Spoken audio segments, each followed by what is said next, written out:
Sophie K here at Knotfest Germany, and I am sat backstage with the man you've been telling us you want to chat to. This is Jay from Slipknot! Oh my gosh, it's so good to sit down with you here because this is the first Knotfest Germany, isn't it? Yes, it is. Yes, indeed. Wow, and out there, have you been out there yet? I have, yeah. It's you know, when we do the Knotfest destination festivals, obviously we have the road show where we're able to kind of like compact it a little bit and take it from city to city. But when we're able to really expand everything and do the Knotfest destination festival where there's just more everything in it, we're able to expand it into what you see today. So the indoor outdoor kind of element that's really rad and a little bit different for us, and you know, new bands that we haven't played with before who we're now kind of welcoming into the Knotfest family. It's a really wild experience, and yeah, it's feels overdue to bring it to Germany, but we're super happy that we're doing it today. And Finland have got a treat coming as well. Oh yeah. Knotfest Finland. And do you know what's really cool is whenever you speak to anyone from Slipknot, you all seem really involved in it. It's not as if like other people sort it and you just turn up. It seems like you all have this real investment. Is that because it's all part of building your community, would you say? I think so. I mean, you know, I can only speak for myself, but I think the general consensus within the band is that, you know, whatever we're a part of, whatever we're doing, there's no reason to do it any less than 100%. You know, doing anything 99% doesn't interest us, you know. So the fact that we're able to, you know, invest the vision of Slipknot, which is way more than just the band Slipknot. It's so, you know, when you break it into the Knotfest world, and I think that's what started to really resonate with people as we've done more of them and everything. My first shows with the band were, you know, destination Knotfest shows. So as we've been able to grow it and bring it to different places, bring it to Japan and stuff like that, bring it to Colombia and bring it to Mexico and stuff. You know, our first show ever in Mexico was a Knotfest, you know? So the fact that we're able to expand the vision beyond, you know, just the fact that you're going to see Slipknot, we wanted to make it much more than that. We want to curate the food that you're going to eat, the museum that you're going to check out, the side stage performers that you're going to check out. Everything has, you know, we want, when you walk in the door, it to be a completely immersive experience that it is. And, you know, with time and with repetition, we find out what our favorite parts about all these different festivals have been, because you do it all over the world, and you start to notice, much like you do when you play your own shows, how there's like a different energy in Germany than there is from Mexico or Tokyo and so on. You know, there seem to be like specific kind of energies that you can only capture there. So it's really fun to kind of be able to play within that. We're doing it in Germany today. We'll be doing it in Finland, like you said, in a couple weeks, where you're able to kind of reflect what we understand or what we learn about the culture of these places that we play. And we know what it's like to, you know, go and play a show in Helsinki and how it's different from a show in Los Angeles or what have you. So, you know, bringing that knowledge of that we've accumulated over years to kind of help us curate these destination, you know, one-time only kind of festivals is really special, because we get to, you know, show people what we're passionate about, but hope that it translates to the way we know it's going to be Knotfest Germany, and you won't be able to replicate Knotfest Germany in any other city. Like that's what's going to make tonight very special, and I feel like people are already experiencing that, like you said. Definitely. And I think, I mean, it's like you say, it's up here, music, art, culture at the top. And I guess the fact that Slipknot is almost, it has become a culture, hasn't it? And that's why Slipknot's an ageless band. And seeing the fans on, say, TikTok, it's quite beautiful, isn't it? Because you see these 13-year-olds who are like diehard Slipknot fans, and then you've got the older people, and there's just everybody coming together at these events. Yeah, and you know, I think that's a testament to anybody who's willing to, you know, lend an open ear to what we're up to. I think you hear the passion that goes into it, and you know, it's our hope that, you know, whatever we're up to creatively has that kind of staying power that, you know, I mean, over the trajectory of the band being around for almost 25 years now, those songs that the band made 25 years ago are still as poignant and have the same energy and speak to, you know, people in the same way. It might speak to a 10-year-old today the same way it spoke to a 10-year-old me, you know? And so the fact that, you know, we still put as much of that, you know, into it, and I've learned as I've, you know, been with the band going on 9 or 10 years or something, you know, what we put into it, we just hope that the passion translates, and that I think that gives it some staying power, is that people hear that. They hear the work being reflected back to them, and I think that, you know, they then invest that into what they're up to nowadays. I'm almost feeling like I'm like aged out of like I'm having my first experiences of being like, oh man, I'm like the old guy at like the TikTok thing. I don't know. I don't get this. But I at the same time, I love and appreciate and respect it, because it keeps, you know, like you said, this culture that we're all a part of, it keeps it being re-energized and revitalized and rewritten and, you know, repurposed, retooled, like all these things. It keeps it pushing forward. So the fact that we're able to be a part of that at all is a total blessing, and, you know, and it lends itself to making amazing events like this happen. So however people are absorbing our music, whether that's getting it on a record or listening to it on TikTok, you know, in reels and stuff, I don't know. But as long as it's reaching people and it's making that connection, that's all we can really ever ask for. Do you know what? It was beautiful, because we went out into the crowd and we were like asking fans about things. And there was this one kid with his mum, and his mum had been like an Iron Maiden fan and blah, blah. And this kid was into Slipknot, so he was out there. And he turned to us and he just went, Jay's my hero. He was like, I drum because of him, and I just think he's amazing. How does that feel to know that you're inspiring this new generation? That's awesome. I mean, sometimes it's a little bit too much for my head to really wrap around. But the fact that anybody is taking anything positive away from, you know, if it's my own contribution to what we're doing and the thing that we're doing together as a whole, and putting on a record, and because I remember that feeling when I was a younger person. I still have that feeling with my favorite bands and my favorite artists and drummers and stuff.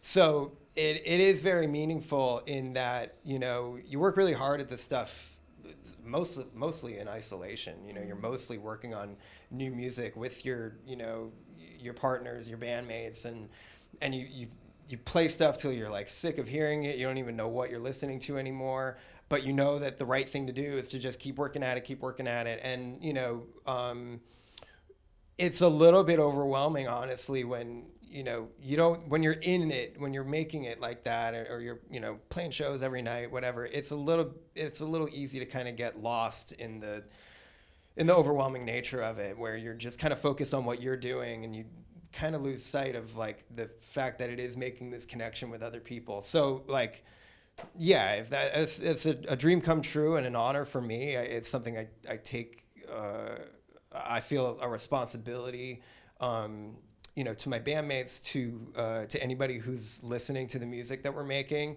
to take it really seriously. And I hope that that's what, you know, translates to any young musician who, you know, who's getting into this stuff, because I know what it did for me.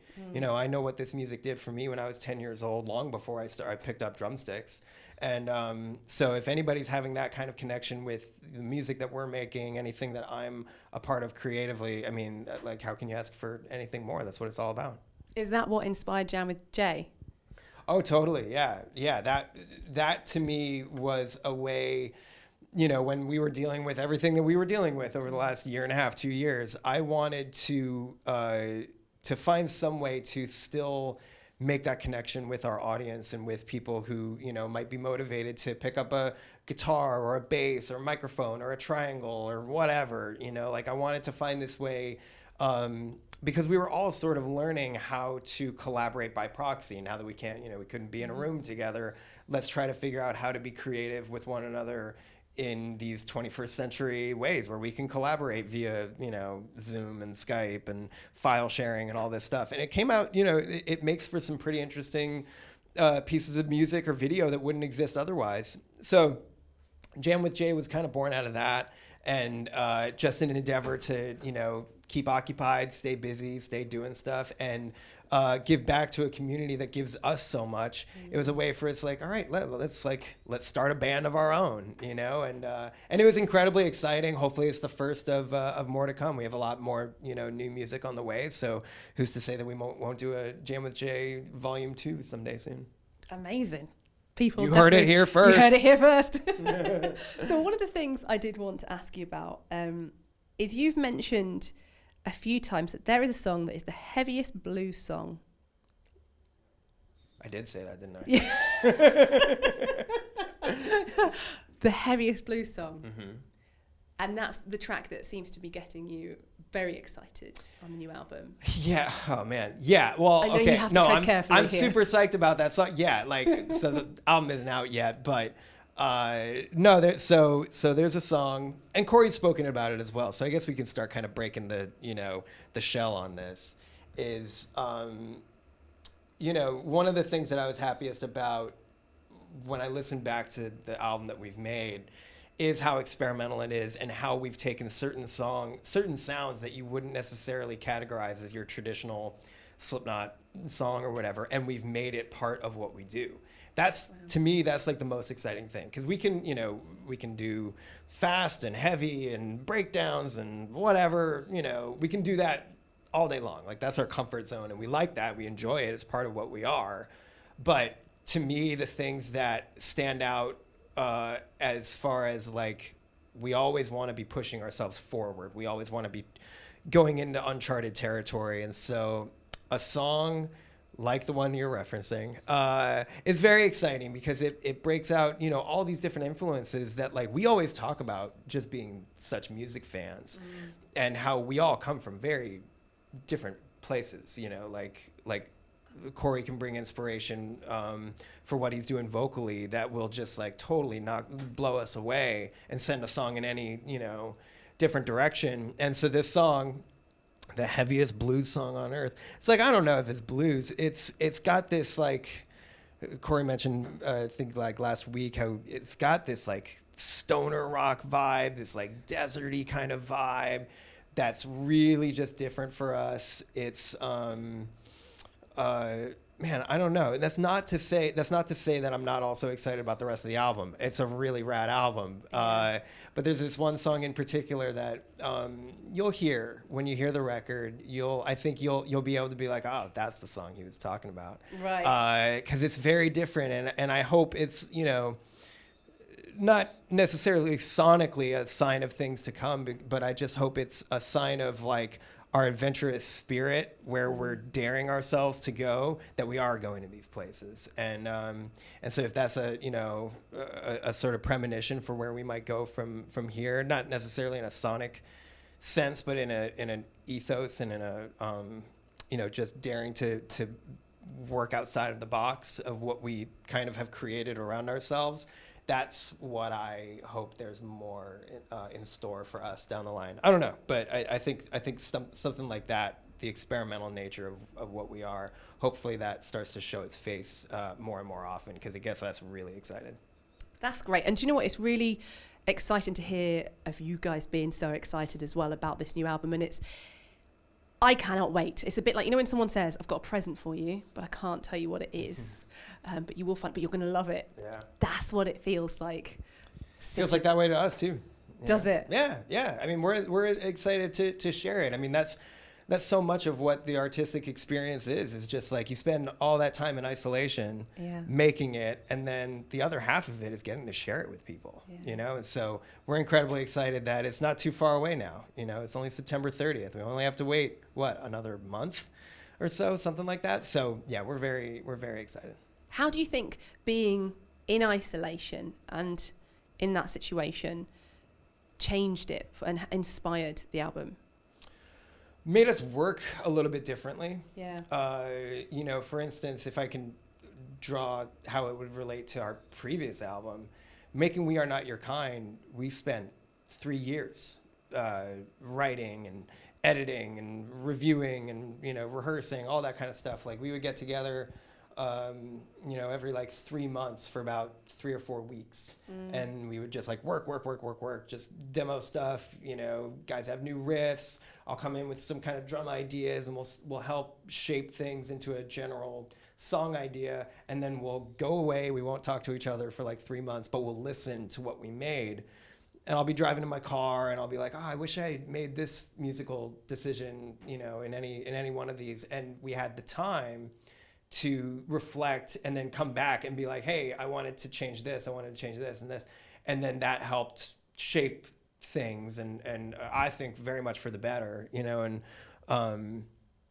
towards the end of that album, like, other songs started to really show their face kind of quickly. Like Nero Forte showed his face very quickly towards the end of working on that album. This one was like very different, just because of the nature of what, I mean, we're one band out of thousands or millions who were dealing with kind of the same circumstances. We can't get together, we can't play shows, you know, what are we gonna do? We had just put out this album, and we were excited to tour in support of it, and all of a sudden we can't play shows. So it's like, all right, what do? We turn that energy inwards and make some more new stuff. But with, you know, with those restrictions, I think provides some kind of creative opportunities where it's like, okay, we all had to learn how to become adept at self-recording or self-engineering and producing in a way. Like, I had to learn how to record my drums in my house so I could, you know, send ideas back to the guys. And we're trying to just kind of coordinate this thing in the best way we really had available to us. And then once it got to a certain point of completion or demos, we're like, okay, this is definitely the direction this batch of songs is starting to go. Then we got into a studio to like actually record it, you know, and then that was great working with a new producer, Joe Parisi. We've had a great experience working with Greg Fiddleman on our last 2 albums, which Joe also mixed. And so now to be in the room with Joe, and we're such big fans of his long list of accolades and what he's done. We already had that kind of like language ready, you know. So so that was awesome, and we also got to reintroduce and kind of finish a bunch of songs that have been kicking around that we've been working on in a piecemeal fashion since I joined the band. Wow. Like, yeah, like there's a song on our new album that I remember clearly. Like, our first tour together, we had finished making the Gray Chapter, but there was all this new energy. We're so excited and fresh-faced to be getting on tour in support of this. And we just kept writing. We just kept working on stuff. And I remember Jim had this, he had one of the main riffs in the song Medicine for the Dead. And we started working on it. It was like back in 2014. And it just never reached that point of completion where we felt like it was ready to either put out independently for an album or on We Are Not Your Kind. So we kept working at it, and I'm really pleased that we did, because there's a couple songs that have been kicking around for years that we've been excited to share, but just never felt like they were across the finish line until now. So that's another, you know, exciting aspect of this record, is like we were able to use the restrictions that everybody had around the world to try to use that to our advantage. And also use that opportunity where we weren't expecting to make new music. That wasn't, you know, that wasn't directly in front of us at the time, but we were able to be like, hey, those couple songs that we've been working on for a while, let's get those across the finish line and have that be part of this, you know, new direction, which is really rad. Like, I'm very happy with those tunes. So yeah, it's quite a beast of an album. So we're very excited to share it. I'm excited to hear it. I really, really am. So thank you so much for chatting to us Thank here you. at Knotfest. And yeah, we'll be seeing you in Finland. We'll be there.